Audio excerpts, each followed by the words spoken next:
4호선에서 전동차 고장으로 17명이 다치고 수백 명이 어두컴컴한 지하 선로를 걸어서 대피하는 사고가 있었습니다.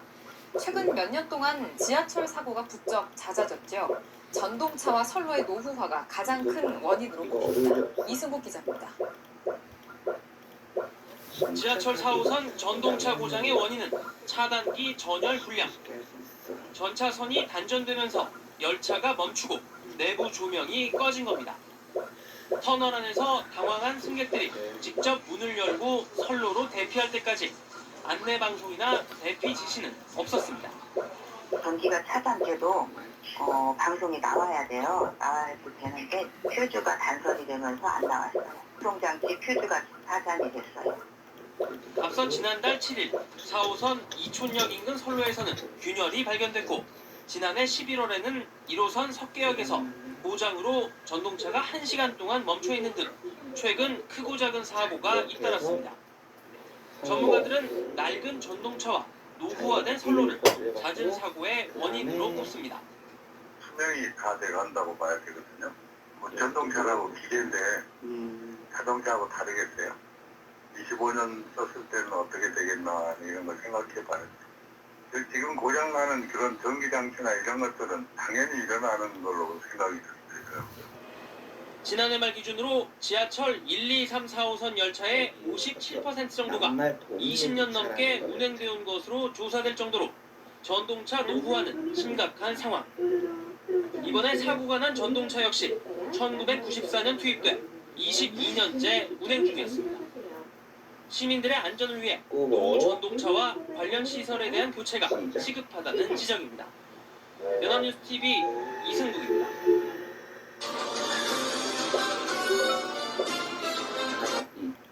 퇴근길 서울 지하철 4호선에서 전동차 고장으로 17명이 다치고 수백 명이 어두컴컴한 지하 선로를 걸어서 대피하는 사고가 있었습니다. 네, 최근에 지하철 사고가 부쩍 잦아졌는데 전동차와 선로의 노후화가 가장 큰 원인으로 꼽힙니다. 이승국 기자가 보도합니다.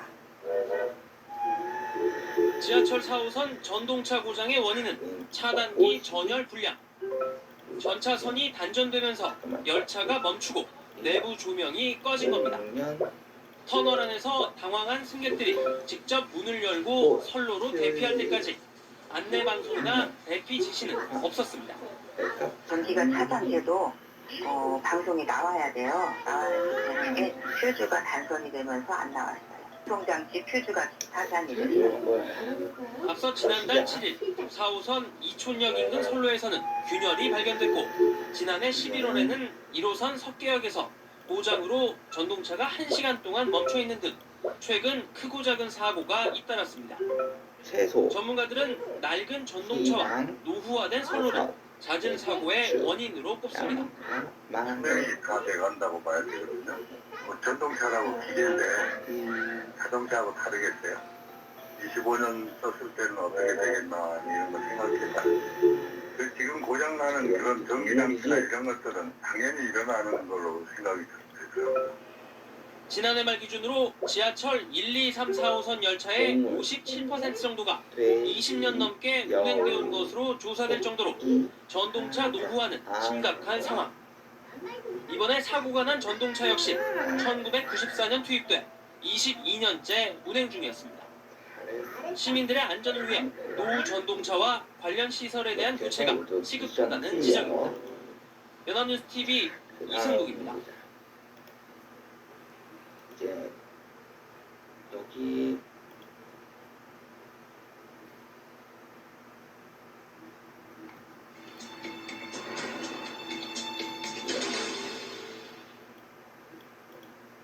오늘 아침 서울 지하철 2호선 잠실 세례역에서 역으로 막 들어오던 전동차에서 불이 나 순식간에 전동차와 역사가 연기로 뒤덮였습니다. 폭발음까지 나는 위급한 상황이었지만 승객들 스스로 대피한 뒤에야 대피하는 방송이 나와 하마터면 대형 참사로 이어질 뻔한 아찔한 사고였습니다. 김민지 기자가 보도합니다. 승강장으로 들어가던 지하철 전동차가 갑자기 멈췄습니다.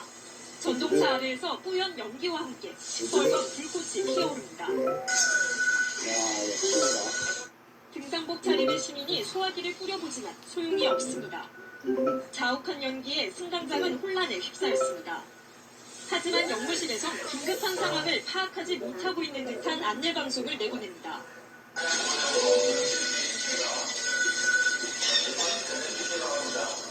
열차 안에 있던 승객들은 열차가 멈추는 과정에서 2차례 폭발음 비슷한 소리가 들렸다고 전했습니다. 처음에 큰 황소리가 났거든요. 호러링처럼. 위험한 상황이 아니니까 그냥 기다려달라는 말만 있었어요. 하지만 매캐한 냄새에 연기까지 차오르자 70여 명의 승객들은 곧바로 문을 열고 밖으로 대피했습니다. 천연 냄새 난다. 주위 사람들은 사람들이 운동도 못하고 저렇게 왔다. 그래서 이제 그럼 우리가 나가자. 인명피해는 없었지만 서울 지하철 2호선 열차 운행은 50분 동안 전면 중단됐습니다. 승객들은 열차가 사고 15분 전쯤 강변역에서도 전기 공급 중단으로 한 차례 멈춰섰다고 전했습니다. 서울 메트로와 소방당국은 사고 차량을 기지로 옮겨 사고 원인을 조사 중입니다. 서울 메트로 측은 규정에 따라 적절하게 대응했다는 입장이지만 대피 방송이 나온 시점은 승객 대부분이 대피한 후였습니다. KBS 뉴스 김희지입니다.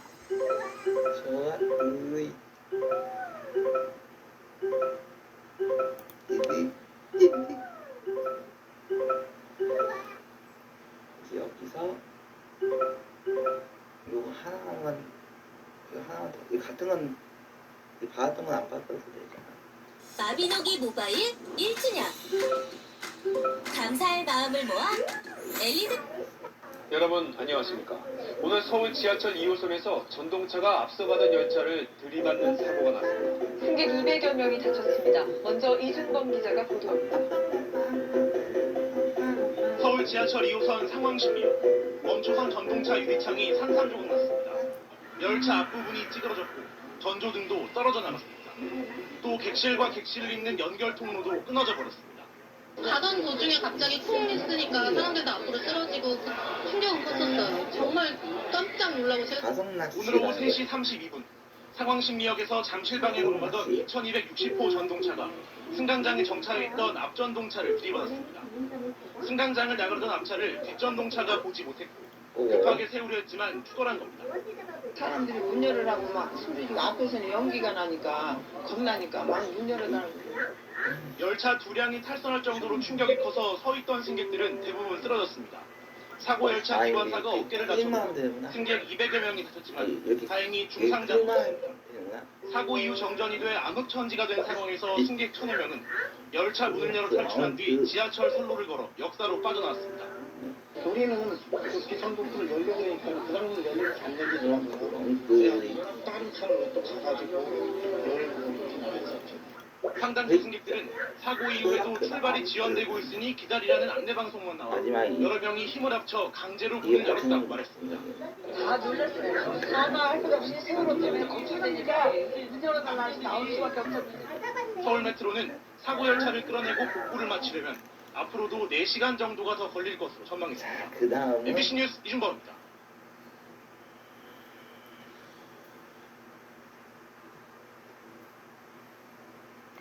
사이버 김문혜 기자와 함께 서울 지하철 2호선 추돌 사고 원인 그리고 초기 대응 적절했는지 짚어보도록 하겠습니다. 김문혜 기자입니다. 게임으로 사고 원인은 일단 지금까지 파악된 사고 원인은 어떻게 나오고 있습니까? 일단은 앞차는 정상적으로 플랫폼에 서 있었던 것으로 파악이 되고 있고 네. 이 뒷차가 와서 이 앞차를 대입받은 사고로 추정이 되고 있습니다. 구체적인 사고 원인은 좀 더 조사를 해봐야 알겠지만 일단 메트로 측이나 서울시 쪽에서는 이렇게 밝히고 있습니다. 열차마다 이 자동 안전거리 유지 장치, 이거를 영어로 ATS라고 부릅니다. 이 ATS 장치가 원래는 앞차와의 간격이 200m 안으로 좁혀지면 자동적으로 작동을 하게 돼 있다고 합니다. 그런데 이 장치가 어떤 이유에서인지 이 장치가 작동하지 않았다 이렇게 하고 있습니다. 그러니까 아직까지는 추정입니다. 좀 더 정확한 건 조사를 해봐야 됩니다. 그리고요, 또 신호도 잘못됐다면서요? 그렇습니다. 일단 열차 사고 같은 경우에는 신호가 잘못됐을 경우가 운행 신호, 정지 신호 이 두 개가 갑자기 바뀌었다고 하던데요? 지금 열차에는 이 자동 폐색 신호 장치라고 있습니다. 이 폐색 신호 장치는 이 한 노선에 두 열차가 근접하지 못하고 정지, 진행, 주의, 감속 이 네 가지를 지시하는 장치인데 안전 정복을 제대로 하지 못했다 이런 지적 받을 수 있을 것 같아요. 그렇습니다. 해봐야 되겠죠. 뭐 현재로서는 그런 지적을 그런 비판 그리고 의혹을 제기할 수 있을 것 같습니다. 네. 국토부에서 사고 대책본부를 꾸리고 진상 조사가 지금 이루어지고 있기 때문에 예. 뭐 그런 원인 관제소에서는 과연 적절하게 대응을 했는지 제가 지금 스튜디오로 올라오기 직전에 열차를 직접 그 열차 안전 관리를 담당했던 예전에 그 안전관리 담당자와 통화를 하고 왔습니다. 예. 지금 아무리 ATS 그러니까 자동 안전거리 유지 장치가 고장났다고 하더라도 그 제가 조금 전에 말씀드린 자동 회색 신호 장치 예. 그리고 이 장치도 있고 그리고 관제소에서 모니터를 하고 있고 먼저 뭐부터 시작했습니까? 이 추돌 사고 지금 메트로도 기자회견을 할 때 이런 사고는 처음이다 이렇게 밝히지 않았습니까? 그만큼 2중 3중에 안전장치가 있다는 얘기인데 그 모든 안전장치가 지금 작동을 안 한 건지 아니면 관리 소홀인지 아니면 그 관리자들이 소홀하게 다루고 있었던 것인지 서울 메트로 측의 설명을 보면 이제 기계 결함이다 이쪽으로 네. 이제 설명을 하고 있는 것 같은데 좀 의아한 부분은요.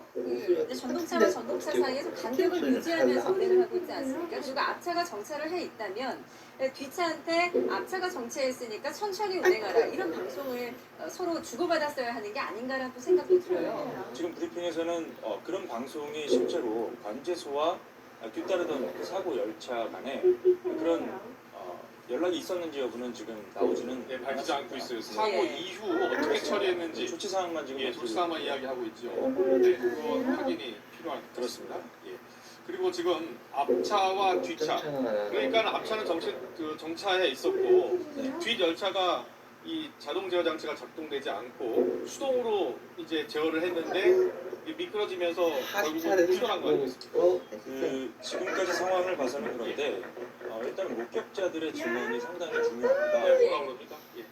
일단 열차 안에 있었던 사람들은 덜컹덜컹하는 느낌을 받았다고 합니다. 그러니까 말씀을 들어보면 브레이크를 밟는 덜컹덜컹하는 느낌이었다 이렇게 말씀을 하고 있고요. 그리고 지하철을 타기 위해서 계단으로 내려오던 지하철에 탑승해 있지 않고 플랫폼 외부에 있던 탑승객은 저희가 지하철을 타기 전에 그 전광판으로 열차 위치를 확인하지 않습니까? 예. 그런데 열차가 온 거를 보고 황급히 내려가다가 다시 보니까 바로 뒤에 열차가 있었다는 겁니다. 전광판에. 예. 그러니까 그만큼 급속하게 열차가 뒤따라왔고 아주 가까이 따라붙었다는 거죠. 예. 그러니까 기본적으로 수동으로 그러니까 이런 자동 장치가 작동을 안 했더라도 수동 브레이크나 이런 부분도 좀 문제가 있지 않았나 이런 추정들을 하고 있습니다. 예, 일단 또 그 사고가 난 해당 선로가 직선 거리가 아니라 곡선이었다는 거 아니겠습니까?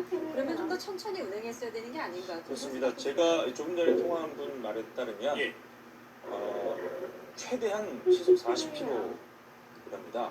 예. 곡선이든 직선이든 이 옆 구간으로 진입할 때는 속도를 아주 낮춰야 하는데 지금 이 정도 사고 두 분 말씀에 따르면 열차가 지금 연결고리가 끊어지지 않았습니다. 그렇죠. 이 정도면 60km 이상이다 이렇게 보시고 있습니다. 예. 알겠습니다. 질문 하나만 더. 네. 자, 초기 이 대응 조치가 적절하냐 가지고 논란이 있었는데요. 일단 지금 서울 메트로 측에서는 뭐 안내 방송도 하고 잘했다라고 하고 있지만 실제로 저희한테 제보를 주신 시민들의 말에 따르면 많이 부족하던데요. 지금 메트로 쪽의 설명은 사고가 난 직후에 안내 방송을 했고 대기하라고 한 이유는 내외선 그 구간에 다른 열차가 들어왔을 때 혹시라도 승객들이 대피하다가 2차 사고가 발생할 우려가 있기 때문에 그렇게 조치를 취했다라고 그렇게 밝혔지만 실제 승객들, 탑승했던 승객들의 증언들은 대기하라는 방송 외에 별도의 조치는 없었고 불안해서 문을 열고 매뉴얼대로 문을 열고 나왔다 이렇게 말씀들을 승객들이 하고 직접 계십니다. 문을 열고 자신들이 자발적으로 이제 좀 질서 있게 하자. 승객들끼리 그렇게 해서 선로를 따라서 대피했다는 거 아니겠습니까? 이 열차 이 역 쪽에서 먼저 이 조치를 취해줬다기보다는 증언에 따르면 승객들이 스스로 매뉴얼대로 평소 익혀왔던 그 매뉴얼대로 나왔다 이렇게 말씀들을 하고 계십니다. 네, 여기까지 들어보겠습니다. 김문혜 기자였습니다. 잘 들었습니다. 사고 현장에서 탑승객이 연결돼 있습니다. 네, 최성길 씨 연결돼 있습니다. 안녕하세요. 네네, 안녕하세요. 예, 사고 현장에 계셨죠? 네네네, 계속 있었어요. 예, 사고가 날 당시에 어떤 충격을 받으셨습니까? 네, 저는 그 앞차하고 뒷차 간격이 좁다라는 걸 느끼면서 친구 못 승리했으니까. 제가 기차를 타기 바로 직전이었어요. 예. 기차를. 다음 게임은 이거. 그러니까 선생님께서는 그 사고가 났던 열차 안에 계셨던 게 아니라 두 네, 열차의 바로 그 사고 현장에서 그 사고 현장을 제가 바로 목격을 한 거죠. 예, 지금 저희가 들은 내용에 따르면은 뒷차가 빨리 오면서 앞차를 들이받았다고 하던데요. 네네네, 소리가 맞습니다. 얼마나 컸습니까? 소리가 뭐 그냥 완전히 철과 철이 무슨 배꼽 부딪히는 소리 같이 났어요. 예. 지금 가장 우려되는 게 많은 분들이 혹시나 다치지 않았을까 하는 점인데요. 현장에서 네네. 보시기엔 어떻습니까?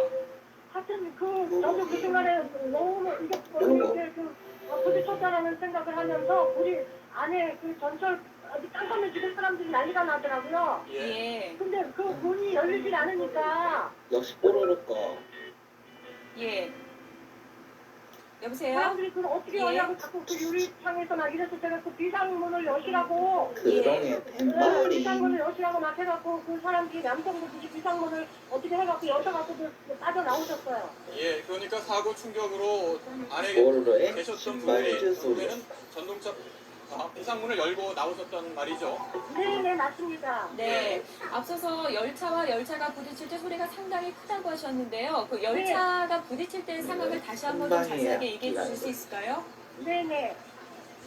선반위에 예. 제가 앞차하고 뒷차 간격이 좀 작구나 해서 제가 앞차는 거의 다 도착한 것 같더라고요, 여기에. 예. 그래서 제가 뒷차를 타야겠다 생각을 하고 계단을 뛰어 내려가서 거의 계단을 다 내려왔을 때쯤에 예. 그 철과 철이 부딪히는 소리가 팡하게 나더라고요. 그래서 이게 부딪혔구나. 근데 제가 내려가면서 그 뒤 기차를 봤는데 뒤 기차 속도가 너무 빠른 거예요. 예. 근데 왜 어떻게 여긴데 이렇게 속도가 빠를까라는 생각을 하는 순간 그냥 꽝 하더라고요. 예. 일부에서는 열차 일부가 좀 떨어져 나갔다 이런 얘기도 들리고 있는데요. 네, 저 앞쪽에 부딪힌 저희 차가 제가 보는 건 왜냐면 여기에 있는 건 뒷차밖에 안 보이잖아요. 예. 그 앞에 차는 터널 쪽에 있었을 거란 말이에요. 이제 그러니까 앞차는 어떻게 되는지 모르지만 사람들이 빠져나오는데 차와 차 사이에 어떤 한 열차가 찢어져 나갔다고 그러더라고요. 예. 지금 궁금한 게 사고 전동차에 얼마나 많은 분들이 탑승해 있는지인데요. 거의 꽉 찼었어요. 오늘 이상하게 사람이 많더라고요. 예.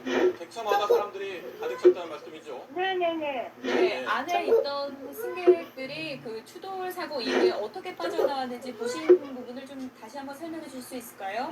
네, 그러니까 불이 나가면서 정전이 되고 깜깜해지고 거기 안에 손님들이 문이 안 열리니까 열려고 막아줬고요. 예.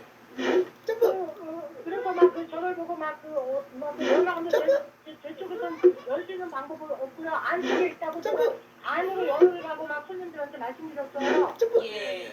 그래서 그 비상 그거를 어떻게 남성분들이 찾으셔가지고 그걸 해갖고 하니까 열리더라고요. 그래서 그 중간으로들 다 빠져나오셨어요. 예. 예. 지하철 역사에서 혹시 안내방송, 사고와 관련한 안내방송을 들으셨는지요? 네, 안내방송 없으니까 이제 그 손님들이 다 그냥 앉아 계시고 어떻게 된 거냐고 막 다치신 분도 있고 막 그러셔서 제가 이게 앞차하고 뒷차하고 부딪혔다. 그러니까 저기 다치신 분들은 빨리 연구실이나 그 사무실에 가셔서 치료를 받으시고 여기 계셔도 위험하니까 올라가시는 게 좋을 것 같다고 그 뒤에서부터 앞에까지 쭉 말씀드리면서 갔어요. 네. 오늘 많이 놀라셨을 텐데 이렇게 전화 연결해 주셔서 대단히 감사드립니다. 네네. 예, 고맙습니다. 네. 좋았어, 해리. 지하철 2호선 오늘 오후 3시 35분 30분 전쯤에 일어난 사고입니다. 서울 상황신역에서 잠실 방향으로 가던 2호선 열차가 앞서가던 열차를 추돌했습니다. 사진이 지금 나오고 있고요. 현장 사진이 들어왔는데요. 시민들이 지하철역을 걸어서 나오고 있는 모습을 볼 수가 있습니다. 네, 상황신리역에서 3시 35분에 추돌 사고가 발생한 것이고요. 승객들 말로는 쾅 소리가 나면서 정전이 됐다. 그리고 그 승객들이 일부 넘어졌다 이런 예. 내용이 들려오고 있습니다. 예, 지금, 예. 전동차로 멈춰 있는 모습이 볼 수 있고요. 네. 정전 때문에 일부 역내가 지금 바깥쪽은 불이 들어와 있는데 전동차는 불이 꺼져 있는 상황을 볼 수가 있습니다. 상황 심리역이라는 걸 확인해 볼 수 있었고요. 조금 전에 사진에서 지금 승객들이 선로를 따라서 줄지어서 이동하고 있는 모습도 예. 확인해 볼 수가 있습니다. 전동차에서 모두 내려서 선로를 따라서 밖으로 나오고 있는 모습을 볼 수가 있는데요. 예. 취재 기자 연결해서 좀 더 자세한 이야기 들어보도록 하겠습니다. 이만수 기자. 네, 사연입니다. 네, 사고가 30분 전쯤 일어난 거죠? 네, 그 오늘 오후 3시 반쯤입니다. 그 서울 상황심역에서 잠실 방향으로 가던 2호선 열차가 앞서 가던 열차를 들이받았습니다. 네, 서울 메트로는 2269 열차가 2258호를 충돌했다고 밝혔습니다. 네, 다만 아직까지 그 뒤따르던 열차가 진행을 하고 있던 앞 열차를 들이받은 것인지 아니면 앞 열차가 정차했던 상황에서 추돌 사고가 발생한 것인지는 확인되고 있지는 않습니다. 네, 걱정되는 것은 부상자인데요. 소방당국은 지금까지 승객 10여 명이 부상을 입었다고 밝히고 있습니다. 그 열차에 탑승하고 있던 분들이 그 YTN으로 많은 제보 전화를 주셨는데요. 그 목격자들은 상소리와 함께 열차에서 순간 정전이 발생했다고 밝히고 있습니다. 네, 그리고 또 탑승했던 당시에 서 있던 승객 여러 명이 큰 충격으로 뒤로 넘어지는 상황까지 발생했다고 말하고 있는데요. 그 2호선 일부 열차는 지금 운행이 중단됐습니다. 운행 중단 구간은 상황심리역에서 홍수역까지 5개 구간입니다. 네, 그리고 지금 보시는 화면으로 보시는 것처럼 그 아주 많은 승객들이 열차를 빠져나와서 그 지하철 선로를 따라서 급히 이동을 하고 있는 모습을 보실 수가 있습니다. 네, 다시 한번 전해드리겠습니다. 그 오늘 오후 3시 반쯤에 서울 상황심역에서 그 잠실 방향으로 가던 2호선 열차가 앞서 가던 열차를 들이받았습니다. 그 서울 메트로는 2260호 열차가 2258호를 충돌했다고 밝히고 있습니다. 네, 다만 지금까지 확인되고 있지 않은 것은 그 주행 중에 충돌이 발생한 것인지 아니면은 앞선 열차가 정차했던 상황에서 추돌 사고가 발생한 것인지는 확인되고 있지는 않습니다. 네, 가장 걱정되는 것은 부상자인데요. 네, 소방당국은 지금까지 그러니까 지금 현재까지 파악된 부상자는 모두 10여 명으로 밝히고 있습니다. 그 열차에 탑승하고 있던 승객들도 황소리와 함께 열차에서 정전이 발생했고요. 네, 또 서 있던 승객 여러 명이 한 번에 뒤로 넘어지면서 일부 부상자가 발생했다고 전하고 있습니다. 이번 사고로 일부 구간에서는 열차 운행도 중단이 됐습니다. 그 서울 상황심역에서 성수역까지 5개 구간에서는 열차가 지금 이동할 수가 없습니다. 지금 화면으로 보시는 것처럼 많은 승객들이 지하철에서 빠져나와서 선로를 따라 이동하고 있는 모습을 보실 수가 있는데요. 네, 더 자세한 소식 들어오는 대로 방송을 드리겠습니다. 네, 이만수 기자. 네네. 네, 지금 조금 전에 승객 10여 명이 부상을 입었다고 이제 소방당국이 전했다고 이제 이만수 기자가 보도를 했는데요. 네네네. 지금 승객들 부상자 상태가 어느 정도인지 대략적으로 내용이 좀 들어왔습니다. 중상자는 없는 건가요? 어떻습니까? 그 일단 아직까지는 사고가 발생한 지 한 40여 분 지났지 않습니까? 그래서 정확한 부상자 규모는 파악되고 있지 않습니다. 실제적인 지금 파악을 하고 있는데요. 일단 지금까지 소방 당국이 전하고 있는 것은 부상자는 10여 명으로 파악을 했다. 그리고 현재까지는 중상자는 없다고 밝히고 있습니다. 네, 하지만 그 상황에 따라서는 그 일부 중상자도 발생할 수가 있기 때문에 저희도 면밀히 부분에 대해서는 취재를 해보겠습니다. 그리고 그 지금 현재까지 부상자들은 그 상황심역에서 가까운 한양대 병원으로 옮겨져서 어떤 치료를 춤을 받고 있습니다. 보여줄까라는 겁니다. 어떤 춤을 보여줄까? 움직이는 숫자들과 비트치기 숫자처럼 소개하면 친구들이 멋진 춤을 보여주고요. 지난 주말 서울 숲을 지나 왕십리역으로 향하던 분당선 전동차가 고장으로 멈춰섰습니다. 150명 가까운 승객들이 1시간 반 동안 꼼짝없이 열차에 갇혀 있어야 했는데요. 그 사이 열차에서는 계속 기다려달라는 안내 방송만 나왔습니다.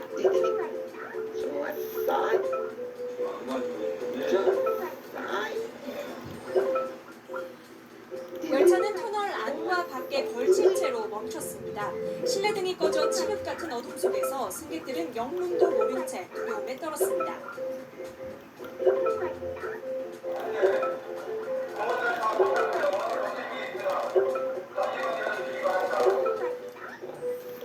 처음에는 침착하게 자리를 지키던 승객들. 하지만 아무리 기다려도 열차가 움직이지 않자 차츰 불안해합니다.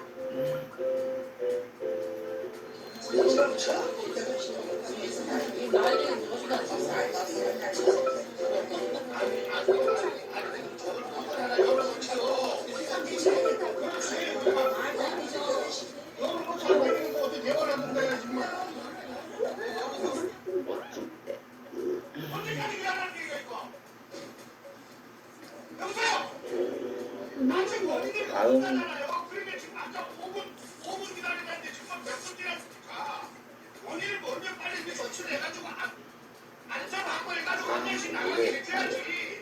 뽀로로 밴드라는 승객들은 1시간 반 만에 직원의 안내에 따라 열차를 빠져나와 왕십리역까지 걸어서 대피했습니다. 우연히 목격한 시민들 눈에도 이 대피 장면은 무척 위험해 보였습니다.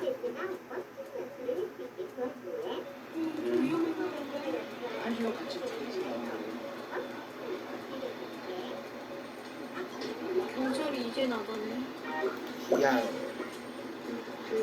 기타, 엄청 드럼. 승객들을 가장 불안하게 한 건 사고 원인이 무엇인지, 언제 복구가 끝나는지 말해주지 않고 무작정 기다리라는 말만 되풀이하는 안내방송이었습니다. 2014년 세월호 참사를 지켜본 우리 국민은 가만히 있으라, 기다리라는 안내방송을 마음 놓고 믿을 수가 없었기 때문입니다. 조금만 기다리면 조치가 된다. 그 다음에 15분만 기다리면 조치가 된다. 이런 멘트가 계속 나왔어요. 근데 그 시간이 1시간 반이 지난 겁니다. 열차 안에서.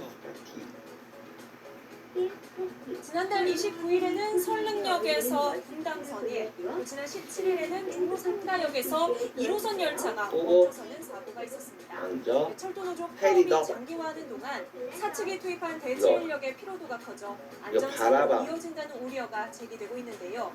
잦은 무장과 사고는 물론 비상 상황에서 승객을 안전하게 대피시키는 일까지 빈틈이 생긴 것 아닌지 걱정이 됩니다.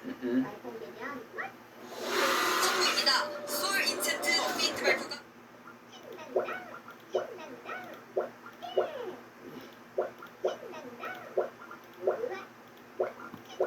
어제 저녁 지하철 시설을 점검하던 시공업체 근로자가 전동차에 치여 숨지는 사고가 또 발생했습니다. 허술한 현장 관리가 사고로 이어진 것으로 보입니다.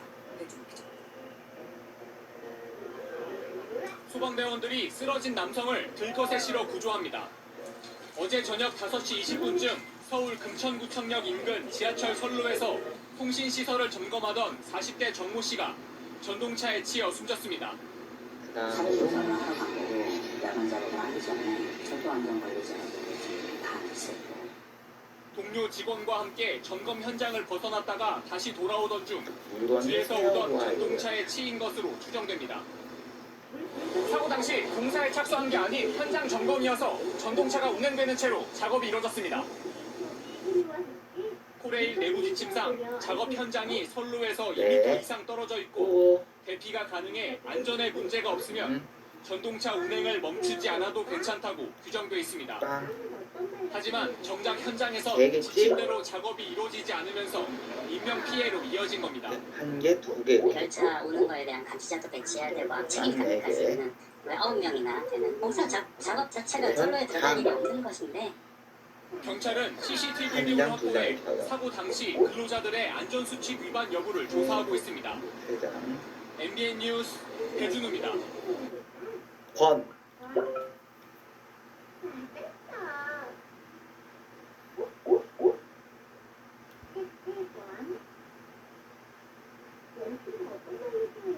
자루. 어제 저녁 서울 지하철 7호선 도봉산역 인근 터널에서 전동차가 탈선해 승객들이 큰 불편을 겪었습니다. 이 사고로 수락산역에서 장암역 사이 열차 운행이 중단되기도 했습니다. 사건 사고 소식 조상은 기자입니다. 여기 있는 것들을 세우고 지하철 1호선과 7호선이 만나는 도봉산역. 어두운 승강장에 사람들이 몰려 있습니다. 소비야 정답은 어제 오후 8시 20분쯤 서울 지하철 7호선 수락산역에서 도봉산역으로 향하던 전동차가 역 직전 터널에서 탈선하자 승객들이 대피한 겁니다. 동물 같은 것에서는 마리로 하는 겁니다. 내일을 벗어난 거죠. 탈선한 전동차에 타고 있던 승객은 290여 명. 갈 길이 먼데 갑작스런 사고로 발이 묶인 승객들은 큰 불편을 겪었습니다. 나무 같은 경우는 그로 고속터미널까지 타야 되는데 도봉산에 뭐 2시간 정도 나무 기다려야 한다고 들었어요. 이 사고로 수락산역에서 장안역 사이 구간의 열차 운행이 중단되자 이럴 땐 배를 서울시는 배로 해당 구간 써야지. 노선버스를 늘리고 막차 시간도 1시간 연장했습니다. 자동차 9대. 서울교통공사는 정확한 사고 원인 파악을 위해 오늘 전문가들이 참여하는 조사에 착수할 방침입니다. 어제 오후 5시 50분쯤 대전시 관저동의 한 상가 1층 분식점에서 방화로 추정되는 화재가 발생했습니다. 명이지? 불은 10분 만에 진화됐지만 사람 홍씨 등 2명. 3명이 심한 화상을 입어 병원으로 옮겨졌습니다. 경찰과 소방당국은 황 씨가 인화물질을 뿌리고 불을 지른 것으로 추정하고 정확한 경위를 조사하고 있습니다. 연합뉴스TV 조성은입니다. 정답은 척. 배 몇 척 할 때? 배 한 척. 말이.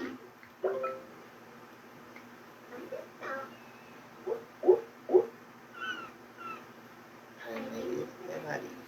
어젯밤 지금 떠올려도 이 몸서리가 젖을 정도로 추웠는데요. 그 한파 속에 서울 강남 한복판에 있는 아파트 단지가 순식간에 맹골로 변했습니다. 갑자기 정전이 되면서 수백 세대의 난방이 끊긴 겁니다. 김세인 기자의 보도입니다. 버스 한 대. 달리는 차 안. 가로등이 환하게 켜져 있고 멀리 보이는 아파트 창문들로 빛이 새어나옵니다. 그런데 차츰 불이 꺼지더니 일대가 어둠에 갇힙니다. 올겨울 최대 한파 속에 서울 서초구 잠원동의 한 아파트에서 정전이 발생한 건 어젯밤 7시 45분쯤. 아파트 전기실 천장에서 물이 새는 바람에 변압살비가 고장나며 주민 607세대가 추위에 떨었습니다. 지금 다 일방으로 가고 있는 것 같긴 합니다. 나가는 사람들. 아버지랑 어머니 말로는 엄청 춥다고 들어서 뭐지 이불도 엄청 하고 심지어 전기장판도 안 켜지니까 난방도 안 켜지고 그래가지고 조금 쌀쌀한 이불 안 덮고 있었으면 좀 추워가지고 그런 것도 있어서 나왔어요. 아파트에서 난 정전이 인근 설비에도 영향을 미쳐 인근 상가와 다른 아파트도 한때 정전을 겪었습니다. 시민 한 명이 상가 엘리베이터에 갇혔다가 구조되는 소동도 벌어졌습니다.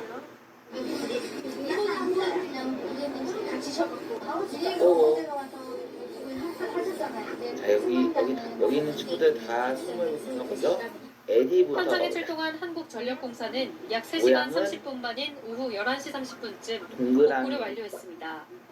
어제 서울시에선 영하 10도가 넘는 한파로 수도계량기 55대가 동파돼 시민들이 불편을 겪기도 했습니다.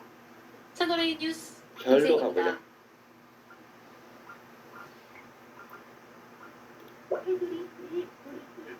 테두리는 역시 이렇게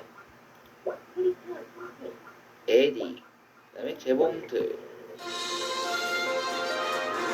오늘 반도체 기업들이 상승했는데요.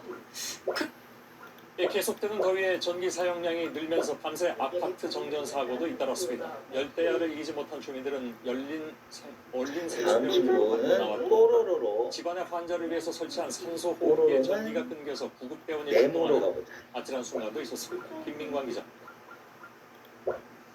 잠옷 차림의 주민들이 집 밖으로 모여듭니다. 휴대용 선풍기와 부채, 얼린 생수병까지 손에 들었습니다. 어젯밤 10시 30분쯤 경기도 부천의 아파트에서 갑자기 전기 공급이 끊겼습니다. 일단 잠을 못 자고 막 계속 선풍기랑 에어컨을 사용하지 못하는 상태니까 상당히 짜증나요. 아찔한 상황도 벌어졌습니다.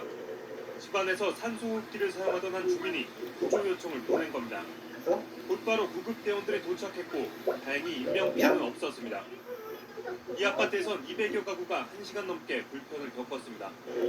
전기안전공사 측은 낡은 변압기가 전기 사용량을 감당하지 못하는 것으로 보고 있습니다. 같은 시각 서울 은평구의 아파트에서도 전력 차단기가 내려가면서 정전이 발생했습니다. 전기는 40여 분 만에 다시 들어왔지만 주민들은 밤잠을 설쳤습니다. 경기도 일산과 인천 서구에서도 각각 700여 가구와 400여 가구의 전기 공급이 끊기면서 잠 못 이루는 밤이 이어졌습니다. JTBC 김민관입니다. 통통이 재봉틀. 매일 폭염 소식을 전해드릴 때마다 언급되는 해가 있죠. 역대 최고 더위였다는 1994년. 이들 200년 만의 더위라고 했습니다. 저수지가 바닥을 드러내면서 정부는 가뭄 극복 원령을 내렸고 가축들은 떼죽음을 당했습니다. 폭염에 시달리던 차에서 불이 나는 사건도 잇따랐습니다. 당시 폭염 일수가 31일, 열대야 일수가 17일, 서울의 최고 기온은 38.4도였습니다. 올해 오늘까지의 폭염 일수가 평균 16일, 열대야가 평균 7일이니까 94년이 얼마나 대단했는지 알 수가 있죠. 올해 경북 경선의 비공식 최고 기록 40.5도를 제외하고는 더위와 관련된 대부분의 최고 기록은 바로 1994년 그 해에 수록됐을 정도입니다. 자, 그런데 이런 기록들이 올해 대부분 깨질 수도 있다는 전망이 나왔습니다. 오늘 서울 최고 기온이 38.3도로 불과 0.1도가 모자란 역대 2위로 공식 기록됐습니다. 기상청은 오늘을 포함해서 앞으로 사흘이 고비라고 말하고 있습니다. 그리고 나서도 장기 폭염으로 갈 수 있는 요소들은 여전히 많습니다. 박상욱 기자. 이번엔 중부지방입니다. 전국에서 가장 뜨거웠던 곳은 강원 영월로 38.5도를 공식 기록했습니다. 서울의 낮 최고 기온은 38.3도로 역대 두 번째로 높았고 열흘 연속 열대야가 이어지고 있습니다. 비공식이긴 하지만 경기도 의왕의 자동관측기엔 40.2도가 찍혔습니다. 기상청은 31일부터 다음 달 2일까지 사흘이 고기라고 내다봤습니다. 북태평양 고기압과 티베트 열풍, 그리고 동풍이 산을 타고 넘어오면서 서쪽 지방에 뜨거운 바람을 불어넣는 횡 현상까지 더해져 고온 건조한 날씨가 이어진다는 겁니다. 전국 95개 관측지점 중 31곳에서 이달 들어 최고 기온 기록이 새롭게 세워졌습니다. 여기에 내일 서울 최고 39도 등 수도권과 중부지방에서 최고 기온 기록이 깨질 수 있다는 관측입니다. 7월 폭염이 당했던 1994년과 8월 폭염이 당했던 2016년이 합쳐진 역대 최장의 폭염이 찾아올 수 있다는 분석도 나옵니다. 짧은 장마는 1994년과 닮은 꼴이고 강력한 고기압이 버티고 있는 모습은 2016년과 비슷합니다. 티베트 열풍은 최근 세력을 더 키우며 한반도에 뜨거운 기운을 불어넣고 있습니다. 잠시라도 더위를 식힐 유일한 희망은 좀 더 힘센 태풍이 다가오는 건데 아직까지는 특별한 소식이 없습니다. JTBC 박상기입니다.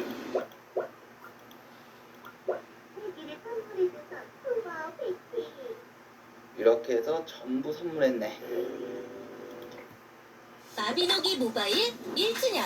그 다음 감사할 마음을 모아 나는 드럼 6월로 접어들자마자 더위가 기승을 부리고 있습니다. 실제로 전국에는 곳곳에 폭염특보가 내렸습니다. 아침 오늘 부산의 해수욕장 3곳이 문을 열었습니다. 구석찬 기자입니다. 마우스로 함성을 지르며 물장구를 치고 옷에 큰 손을 띄워 해변을 달립니다. 백사장 여기저기서 비키니 수영복을 입고 일광욕도 즐깁니다. 갑자기 날씨가 더워졌는데 바다 보니까 너무 시원해요. 스트레스도 확 풀리는 것 같아요. 드럼바다는 이렇게 활짝 열렸습니다. 해운대와 송도, 성등 등 부산 주요 해수욕장을 시작으로 전국 260개 해수욕장이 다음 달까지 차례로 문을 엽니다. 대구에서 뚜약볕의 기세에 시민들이 양산을 펼쳐 들었습니다. 강바람이 불어오는 그늘 쉼터도 극적입니다. 한여름 같은 더위가 이어지면서 대구 등 영남 17개 지역과 광주 전남 5개 지역에 올해 첫 폭염주의보가 내려졌습니다. 경남 합천이 33도, 광주가 31.9도까지 올랐고 서울도 30.2도를 기록해 예년 기온을 4, 5도가량 웃돌았습니다. 서해 안에 있는 고기압의 영향으로 따뜻한 공기가 들어온 데다 강한 일사가 더해지고 있기 때문입니다. 내일은 더위 속의 주말인 내일은 경기 남부와 충북, 전북, 부산에서 미세먼지 농도가 나쁨 수준으로 오르겠습니다. 또 한낮에는 자외선과 오존 농도도 높게 치솟을 것으로 기상청은 내다봤습니다. JTBC 구석찬입니다.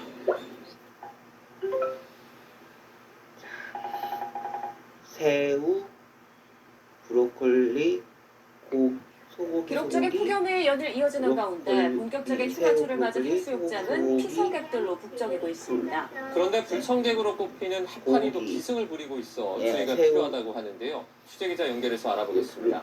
차상은 기자.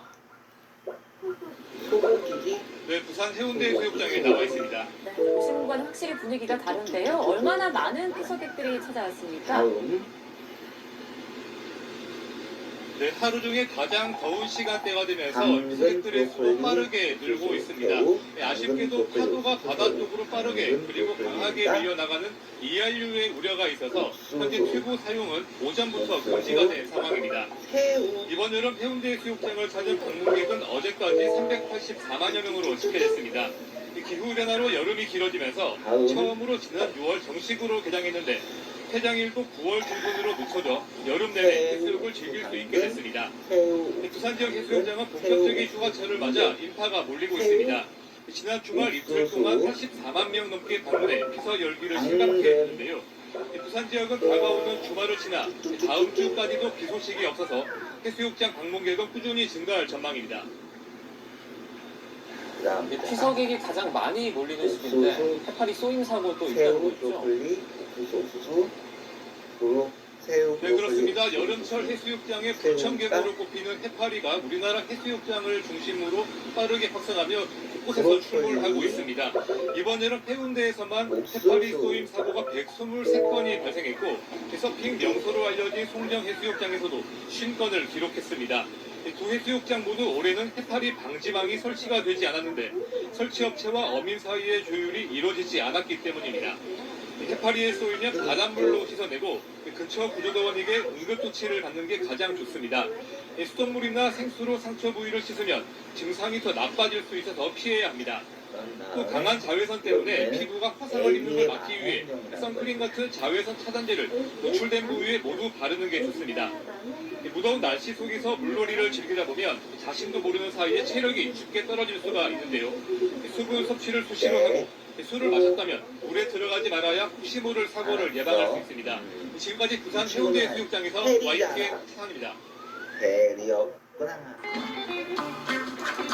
다음 이 친구는 귀염둥이 크롱. 크롱이었구나.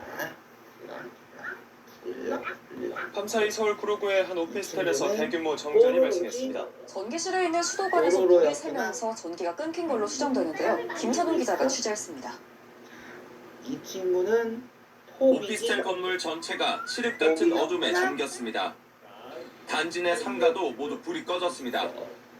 어젯밤 9시 30분쯤 900여 세대가 사는 주상복합 오피스텔에서 정전이 발생한 겁니다.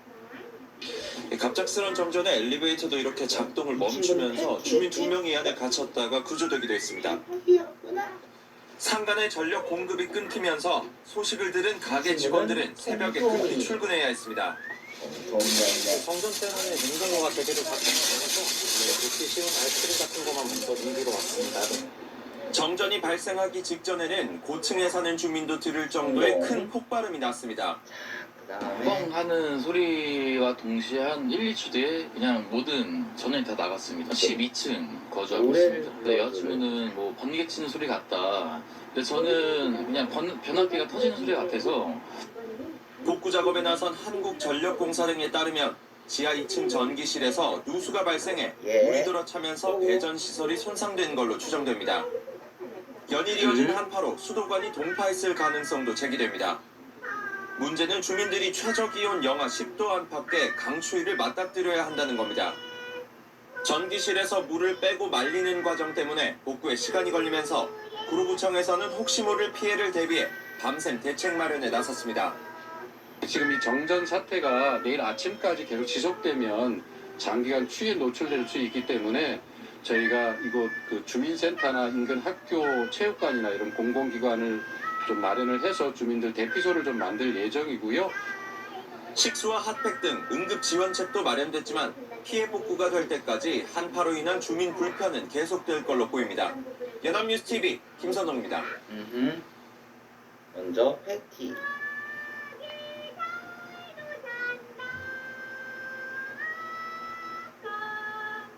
에디. 호비. 네, 이렇게 전국 각지에 한파주의보가 내려진 가운데 간밤에 인천 창산동 일대에서는 한때 정전이 빚어졌습니다. 전기가 끊기면서 승강기에 주민 2명이 갇혔다가 가까스로 구조되기도 했습니다. 밤사이 사건 사고 정현우 기자가 보도합니다. 한밤중인데도 아파트 단지에선 불빛 하나 보이지 않습니다. 주변 골목길도 훌륭한 소방차 사이렌만 빛날 뿐 어두컴컴하기는 마찬가지입니다. 어젯밤 10시 반쯤 인천 삼산동 일대 1600세대 규모 아파트 단지와 인근 빌라 건물 등에 한때 정전이 빚어졌습니다. 초겨울 날씨 속 온열기구를 못 쓴 주민들이 불편을 겪었고 상가 승강기가 멈춰서 탑승객 2명이 고립되기도 했습니다. 다친 친구 둘이 내려가다가 엘리베이터 안에 있었던 거죠. 지금 119가 와서 열어준 것 같아요. 정전은 1시간 만에 복구됐습니다. 한국전력은 고객 설비에서 비롯된 문제가 한전 설비 장애로 이어져 정전이 발생한 것으로 보고 있습니다. 출동한 소방대원들이 운전대를 비추면서 찌그러진 차량 운전석을 확인합니다. 오늘 새벽 5시 반쯤 청주 영덕고속도로에서 승용차와 겹친 화물차를 뒤따라오던 또 다른 8.5톤짜리 화물차가 다시 들이받는 사고가 났습니다. 8.5톤 화물차를 몰던 운전자는 의식을 잃고 병원에 후송된 가운데 사고 여파로 인근 도로는 정체가 빚어졌습니다. 건물 위로 회색 연기가 끊임없이 뿜어져 나옵니다. 어제 저녁 7시 40분쯤 경기 파주시에 있는 1층짜리 차량 정비소에서 불이 났습니다. 건물은 비어있던 상태라 다친 사람은 없었지만 불은 주변에 있는 상점으로도 번졌습니다. 소방은 정확한 화재 원인을 조사하고 있습니다. YTN 정은입니다.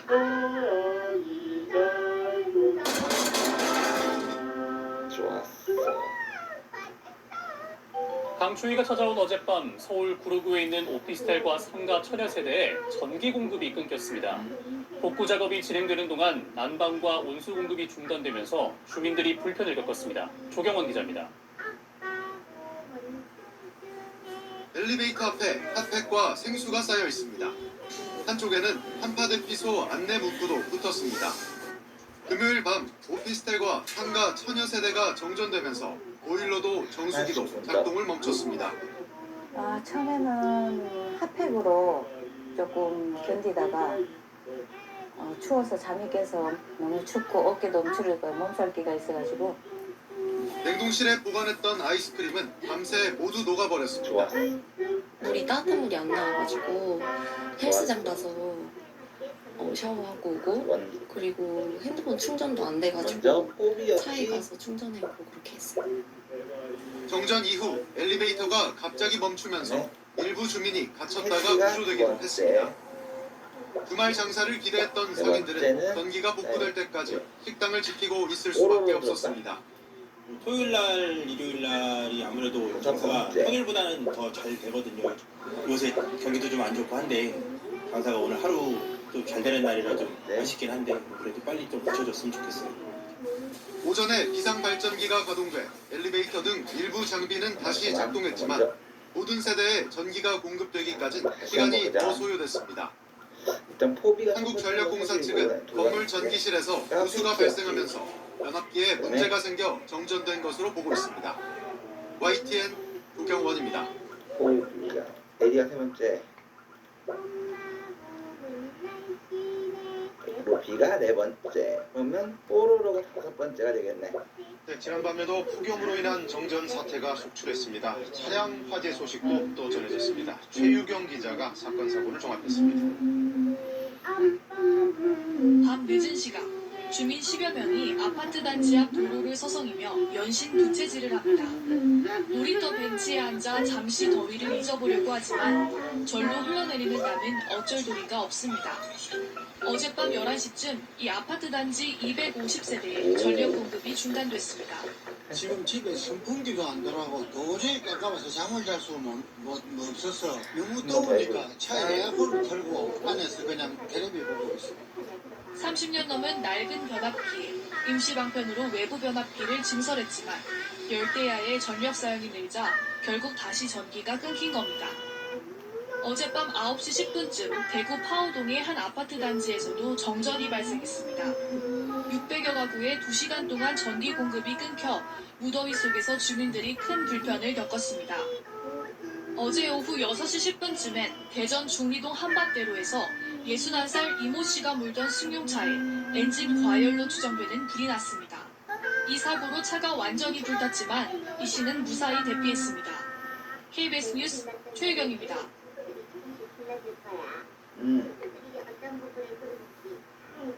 알았어. 먼저 패티부터.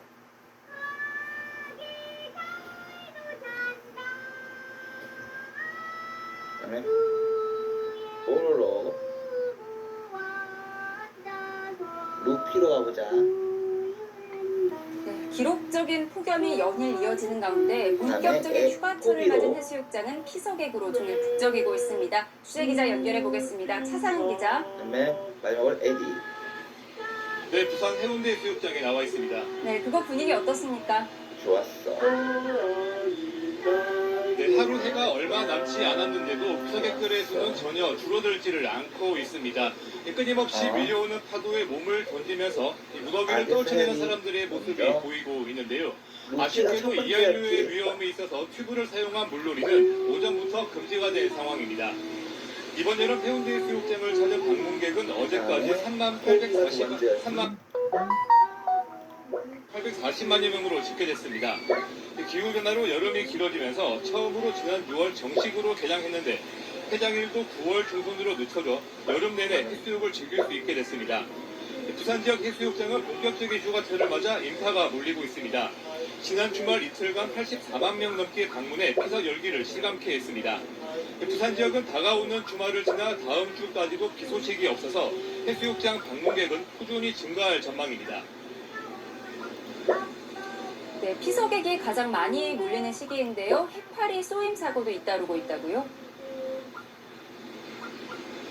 네, 그렇습니다. 여름철 해수욕장의 불청객으로 불리는 해파리가 우리 해수욕장 곳곳에 출몰을 하고 있습니다.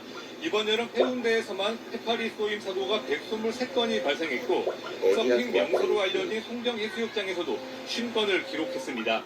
두 해수욕장 모두 올해는 해파리 방지망이 설치가 되지 않았는데 설치업체와 어민 사이의 조율이 이루어지지 않았기 때문입니다.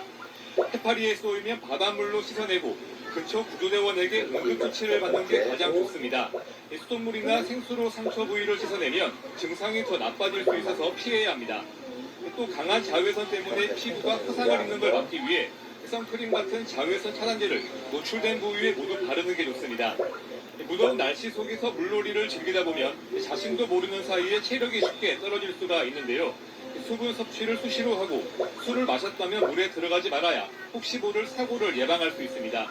지금까지 부산 해운대 해수욕장에서 YTN 차상입니다.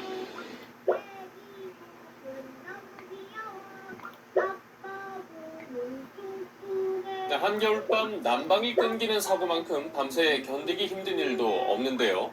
어젯밤 경기도 포천과 동두천 두 곳에서 공교롭게 전기가 끊겨서 주민들이 밤새 떨었습니다. 김세로 기자가 현장 취재했습니다. 아파트 단지가 온통 암흑천지입니다. 어제 저녁 6시 반쯤 1,800여 세대가 살고 있는 경기도 포천의 한 아파트에 6시간 넘게 전기 공급이 끊겼습니다. 이 사고로 주민 3명이 10여 분 동안 엘리베이터에 갇히는 등 불편을 겪었습니다. 우리 가족들은 다 찜질방으로 보내고 보일러 올까봐 전기 들어오면 보일러 켜려고. 한국전력 측은 아파트 단지 내 전력 차단기가 고장나 정전이 발생한 것으로 보고 있습니다. 보일러 전원은 꺼져 있고 집안 곳곳에 촛불이 켜져 있습니다. 어제 오전 7시쯤 경기도 동두천의 한 아파트 단지에서 변압기가 고장나 14시간 만인 밤 9시에 복구됐습니다. 한겨울에 닦지도 못하고 집안이 서늘하니까 잠바 입고 다니고. 한국전력 측은 고장난 변압기를 대신할 대용량 변압기를 바로 구하지 못해 시간이 오래 걸렸다고 해명했습니다. 이보다 앞서 저녁 7시쯤 서울 노량진동에서는 51살 김모 씨가 몰던 승합차가 주차장 기둥을 들이받았습니다. 다행히 인명피해는 없었는데 경찰은 김 씨가 차를 후진하다 운전 미숙으로 사고를 낸 것으로 보고 있습니다. 비슷한 시각 전북 부안에서는 51살 김모 씨가 몰던 승용차가 바다로 추락했습니다. 운전자 김 씨는 차 안에서 숨진 채 발견됐는데 경찰은 차가 갑자기 바다로 돌진했다는 목격자의 말을 바탕으로 자세한 사고 원인을 조사하고 있습니다. MBC 뉴스 김세로입니다.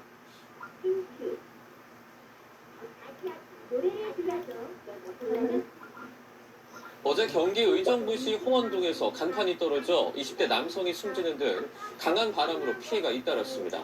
한파까지 덮친 가운데 아직 현장 복구는 시작도 못하고 있는데요. 현장에 있는 취재 기자 연결해 알아봅니다. 이수빈 기자. 네, 경기 의정부시 홍원동 사고 현장입니다. 네, 뒤로 조금 보이긴 하는데 사고 현장 모습은 지금 어떻습니까?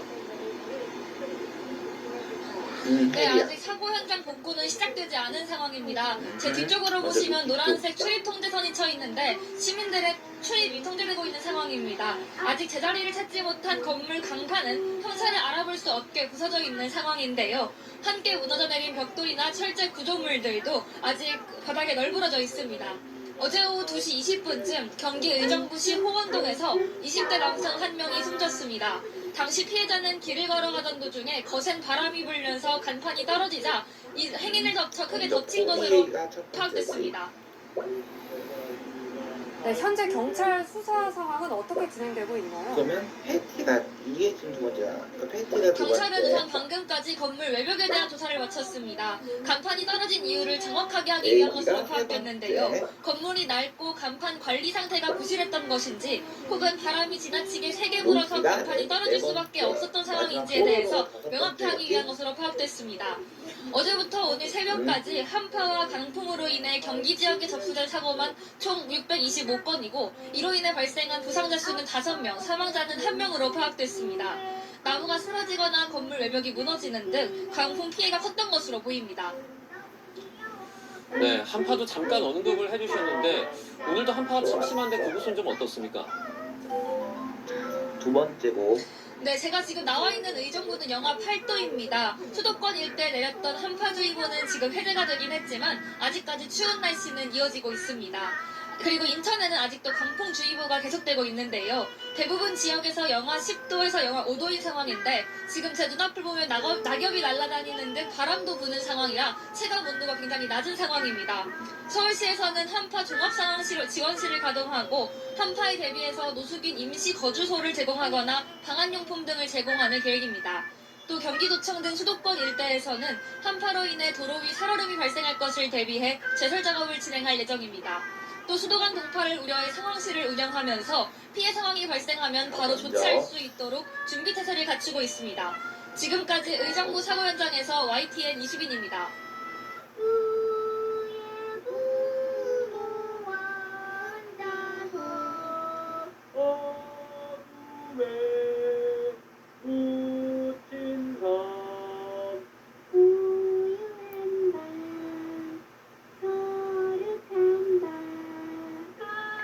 어젯밤 경기도 고양시의 자동차 정비소에서 불이 나서 건물 5개 동이 불탔습니다. 서해안고속도로 서평택 분기점 인근에선 빗길에 연쇄 추돌 사고가 났습니다. 밤사이 사건 사고 소식 이수민 기자가 보도합니다. 먼저 루피부터. 뜨거워. 시뻘건 불길이 타오르고 시커먼 연기가 하늘을 뒤덮었습니다. 어제 저녁 6시 40분쯤 경기 고양시 벚꽃동의 한 자동차 정비소에서 불이 났습니다. 거센 불길이 옆 건물들로 번졌고 5개 동을 모두 태운 뒤 3시간여 만에 꺼졌습니다. 불이 날 당시 건물 안에 있던 10명이 급히 대피하면서 인명피해는 발생하지 않았습니다. 불이 나자 고양시는 재난 문자를 통해 인근 주민들에게 화재 현장에서 먼 곳으로 이동할 것과 차량 우회를 당부했습니다. 비상 깜빡이가 켜진 차량 2대 사이 차 1대가 형체를 알아볼 수 없을 정도로 앞쪽이 찌그러졌습니다. 어젯밤 10시 반쯤 서해안고속도로 서평택 분기점 인근에서 서울 방향으로 달리던 승용차 1대가 빗길에 미끄러지면서 중앙분리대를 들이받았습니다. 이어 뒤따르던 소형 SUV 등 차량 2대가 멈춰서 있는 차량을 제대로 발견하지 못해 잇따라 추돌했습니다. 이 사고로 소형 SUV 운전자인 20대 남성이 다쳐 병원으로 옮겨졌습니다. 어제 저녁 8시 반쯤엔 충남 천안시의 한 건강식품 제조업체에서 불이 났습니다. 소방당국은 인력과 장비를 투입해 1시간 40분 만에 큰 불길을 잡았습니다. 경찰과 소방당국은 정확한 화재 원인 등을 조사하고 있습니다. KBS 뉴스 이수민입니다. 끝나는구나. 자, 자, 그럼 다음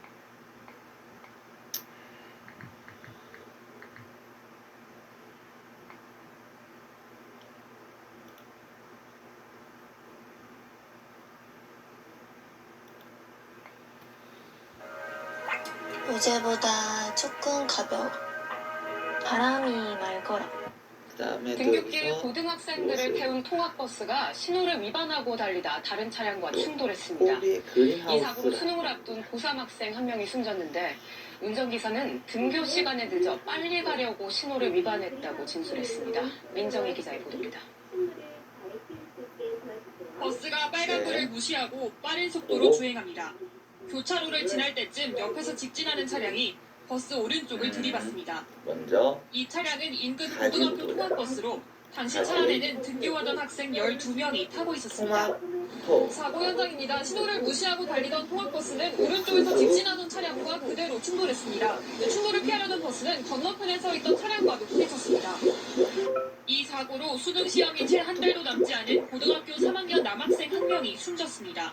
2학년 학생 한 명도 크게 다쳤습니다. 건물에서 큰 물건이 쏟아지는 듯한 큰 쾅 두 번이 큰 소리가 나가지고 밖에 쳐다보니까 노란색 봉고차가 전복이 돼 있었고 그 뒤에 차가 또 이어서 붙어서 버스와 부딪힌 다른 차량들의 운전자와 학생들 등 16명도 인근 병원으로 이송돼 치료를 받았습니다.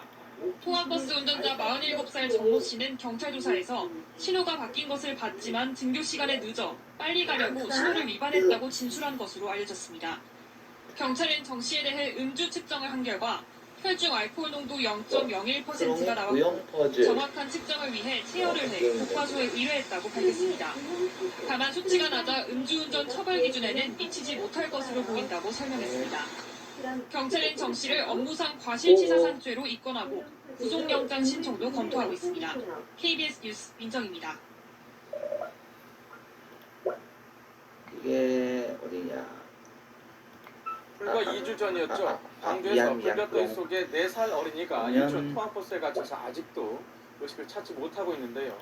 이번에는 전라남도 여수 어린이집에서 2살 된 어린이가 통학버스에 깔려서 숨지는 어떻게 들어가야 될까? 사고가 있었습니다. 취재기자 연결하겠습니다. 김범환 기자. 네, 김범환입니다. 예, 참 안타까운 사고인데 어떻게 사고가 났는지 좀 설명해 주시죠. 맞네. 네, 이번 사고도 어른들을 조금만 더 세심하게 살폈으면 막을 수 있었던 사고로 드러나고 있습니다. 사고 신고가 들어온 것은 오전 9시 15분쯤입니다. 전남 여수시 밀평동에 있는 어린이집이었는데요. 2살 어린이가 통학 차량에 깔렸다는 신고를 받고 119 구급대가 곧바로 출동했습니다. 119는 현장에 도착해서 세 어린이를 병원으로 옮겼지만 숨지고 말았습니다. 어린이집 CCTV에는 방울당한 어린이가 뒤로 움직이는 노란색 통학 차량에 치이는 장면이 고스란히 찍혔습니다. 경찰은 운전자 56살 송모 씨가 원생들을 내준 뒤에 차량 뒤편에 있던 어린이를 미처 발견하지 못해 사고를 낸 것으로 보고 있습니다. 보통은 교사들이 나와서 어린이들을 안내하는데 오늘은 통합 차량에서 내린 뒤에 차량 뒤로 가는 피해 어린이를 미처 확인하지 못한 것으로 알려지고 있습니다. 경찰은 어린이집 차량 운전사를 입건하고 정확한 사고 경위를 조사하고 있습니다. 전남 여수시청도 경찰 조사 결과를 토대로 해당 어린이집에 대한 행정 처분을 내릴 예정입니다. 지금까지 YTN 김범환입니다. 말.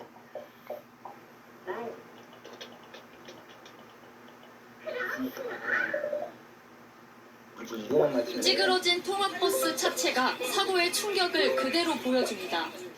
아이들이 타고 있던 차량은 옆면이 크게 파손됐습니다. 김제 백산면의 한 교차로에서 화물차와 하교하던 초등학교 통학버스가 충돌해 학생 등 11명이 크고 작은 부상을 입었습니다. 이 가운데 한때 의식이 없던 학생 한 명은 위험한 상태를 넘겼지만 또 다른 학생 한 명은 여전히 의식을 회복하지 못한 것으로 전해졌습니다. 사고가 난 교차로는 산업단지를 오가는 도로와 만나는 지점에 있습니다. 대형 화물차 통행이 잦은 곳이라는 점이 사고 이후 다시 주목받고 있습니다. 10분에 한 몇 대씩 다닐 거예요. 한참 건너가니 뭐 25톤 그런 거죠. 왕복 2차선 도로와 김제 지평선 산업단지로 향하는 왕복 5차선 도로가 만나는 구조지만 어린이 보호구역 밖이라 과속 단속 카메라 등 별도의 안전 대책은 마련돼 있지 않습니다. 사고가 나니 교차로는 초등학교와 약 250m 떨어진 곳인데요. 평소에도 대형 화물차 통행이 잦아 통학 시간대 안전 우려가 제기됐던 곳입니다. 경찰은 대형 화물차를 가해 차량으로 보고 60대 운전자를 상대로 신호 위반이나 과속 여부 등을 조사하고 있습니다. 지금 사고 현장 보면 카메라가 없이 속도나 이게는 가속 카메라 같은 게 그 사거리에는 카메라 지금 설치를 해보려고 지금 협의 중이에요. 사고로 어린 학생들이 큰 위험에 처하고 나서야 시작된 단속 카메라 설치 논의. 사고를 예방하려는 우리 사회의 관심이 충분했는지 돌아보게 됩니다. MBC 뉴스 이주연입니다.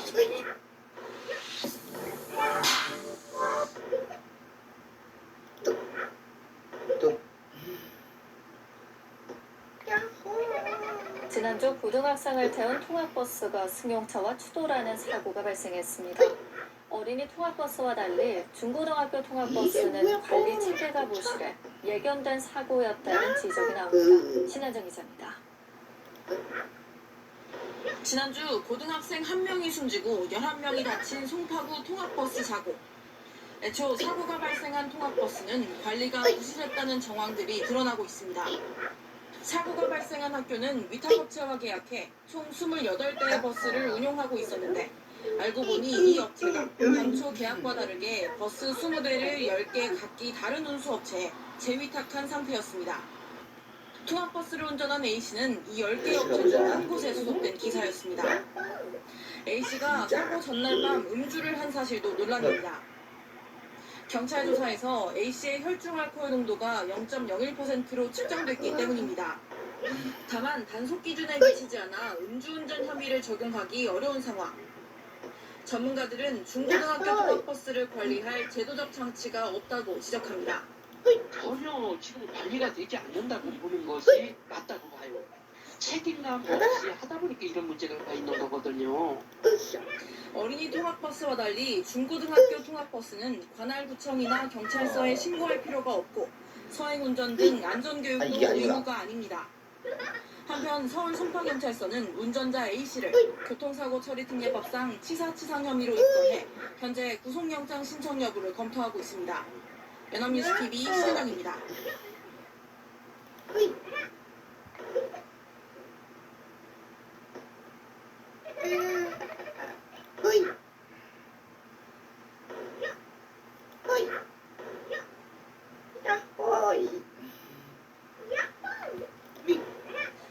덤프트럭이 통학버스를 들이받아 25명이 다쳤다는 소식 전해드린 바 있는데요. 조사를 해봤더니 갑작스러운 비보호 자회전이 원인이었습니다. 김효섭 PD가 전해드립니다. 검은색 승용차가 교차로에서 비보호 좌회전을 합니다. 직진 신호를 받고 마주오던 25톤 트럭이 이 승용차를 피하려다 무게중심을 잃고 넘어져 미끄러집니다. 덤프 트럭은 그대로 맞은편에 있던 특수공립학교 통학버스를 덮칩니다. 원주 교차로에서 난 이 사고로 버스에 타고 있던 장애 학생과 교사 등 25명이 다쳤습니다. 강원 원주경찰서는 사고 직전 교차로에서 비보호 좌회전을 한 승용차 운전자 65살 A씨를 뺑소니 혐의로 입건했습니다. 경찰은 A씨가 당시 사고가 난 줄 전혀 몰라 그대로 갔다고 말했다며 운전자가 무심코 한 비보호 좌회전이 자칫 큰 사고로 연결될 수 있는 만큼 주의해달라고 당부했습니다. 경남 사천경찰서는 심야 시간 빈집과 상가에 10차례 침입해 수천만 원 상당의 금품을 훔친 혐의로 60살 여성 김모 씨를 구속했습니다.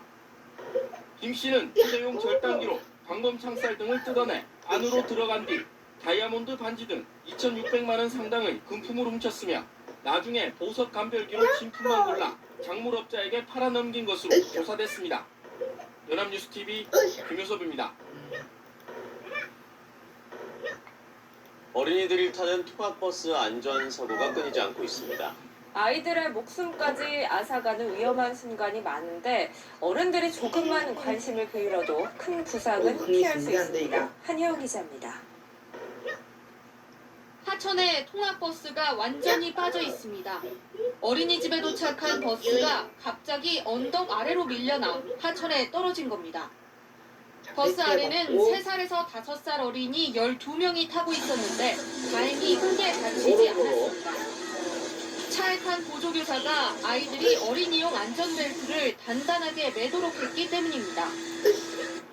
이보다 불과 사흘 전 경기도 용인에서는 태권도장 통학버스에 탄 6살 양모양이 차에서 떨어져 숨졌습니다.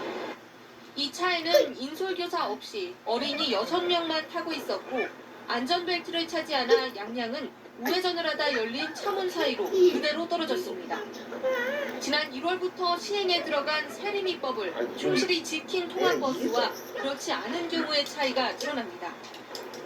세리미법은 어린이 통학 차량엔 안전벨트와 보호표지 등을 갖추고 경찰에 신고하지 않으면 과태료를 물게 했습니다. 전 좌석에서 안전띠를 매지 않아도 과태료를 물리고 아이가 통학버스에 타고 내릴 때는 보호자가 반드시 같이 있도록 했습니다. 안전교육 기준도 강화했습니다. 전문가들은 어른들이 작은 노력만 기울여도 피해를 최소화할 수 있다고 말합니다. 차량들이 안전장치들이 잘 부착이 되어 있습니다. 요즘은 잘 부착되어 있는 그 안전장치를 잘 사용하지 않고 있어요. 숙련이 덜 된 거죠. 우리 그 운전자 분들은 모든 짐작으로 바쁘다는 시간적인 이유로. 우리 아이들의 안전, 결국 어른들의 주의와 관심에 달려 있습니다. 연합뉴스 TV 한희원입니다.